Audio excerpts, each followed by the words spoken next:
ভারতের পশ্চিমবঙ্গে মমতা ব্যানার্জি হারার পরে তার তৃণমূলের নেতাকর্মীকে গণধারায় পিটন এবং অত্যাচার জুলুম নির্যাতন শুরু করে দিয়েছে। এটি বিজেপির একজন নেতা, উনি হচ্ছে শুভেন্দ্রনাথ দত্ত না কি, ওনার আমার নামটা স্মরণ নাই। এই নেতা হচ্ছে উগ্রপন্থী, যা মানুষ এবং সমাজকে উগ্র দিয়ে মানুষকে দাঙ্গা হাঙ্গামা ঘর বাড়ি গাড়ি জ্বালা পোড়া শুরু করে দিয়েছে। এমন একটি সভ্য নেতার পক্ষে এই কাজগুলো সঠিক নয়। আপনারা ক্ষমতায় এসেছেন, ক্ষমতা ভালো করে রাজনীতি করেন, দেশ উন্নয়ন করেন এবং দেশের কল্যাণে কাজ করেন এবং জনগণকে ভালোবাসেন।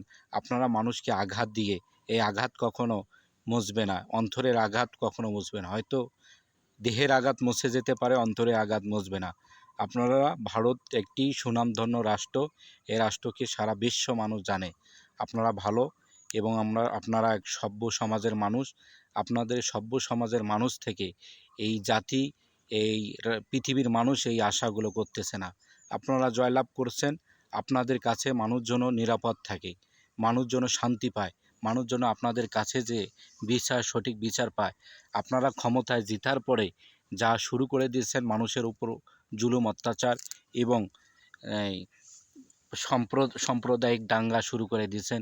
কে মুসলমান, কে হিন্দু, কে ভোট দিয়েছে, কে দেয় নাই, এদের প্রতি জ্বালাও অত্যাচার, ঘরবাড়ি ভাঙচুর, মানুষের জীবনযাত্রার নিরাপত্তা এখন আর সেই কলকাতায় নেই। কলকাতার মানুষ আপনাদের দেশের মানুষ।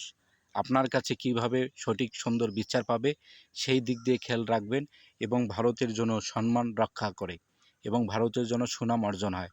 আপনারা ক্ষমতায় এসে আপনাদের নেতাকর্মী দিয়ে যে বিশৃঙ্খলা শুরু করে দিয়েছেন ভারতে, তাতে সারা বিশ্ব আপনাদেরকে দেখতেছে যে আপনারা উচ্ছৃঙ্খল এক জাতি বলে পরিচিত হচ্ছেন। আপনারা দাদা, আপনাদেরকে অনেক সম্মান করি।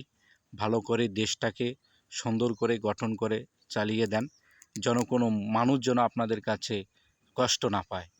মমতা ব্যানার্জি একজন ভালো ব্যক্তিত্ব ছিলেন, তিনি হেরে গেছেন, তবু কারো হয়তো আক্ষেপে, হয়তো কারো তাদের ভুল ত্রুটি ছিল, এই কারণে হয়তো তার ক্ষমতা হারিয়ে গেছে।